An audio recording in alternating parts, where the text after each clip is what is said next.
Have you ever wanted to send an email to multiple people without revealing everyone's email addresses? Today, I'm going to show you exactly how to do that using Gmail's BCC feature. BCC, which stands for Blind Carbon Copy, is a simple but powerful tool that helps maintain privacy and keeps your emails looking clean and professional.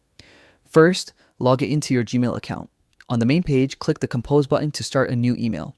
This opens a fresh draft where you can add your recipient, subject, and message. Next, look at the top right of the To field.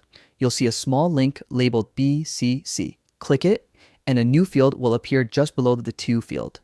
This is where you enter the email addresses of everyone you want to include privately. You can add multiple addresses separated by commas, and the best part, each recipient will only see their own email address, keeping your list completely confidential. Now, compose your email as usual, fill in the subject line, write your message, and make sure everything is clear and complete. Before hitting send, double check the email addresses in the BCC field and review your message for any typos or errors. Once you're ready, click send. That's it. Your email has been sent securely, with all recipients hidden from each other. Using BCC is an easy way to maintain privacy, stay professional, and avoid long email chains. Now you know how to use Gmail's BCC feature like a pro. Keep this trick in your back pocket. It's perfect for newsletters, group updates, or anytime you need to protect recipients' privacy. Thanks for watching, and make sure to check out more tips to level up your email game.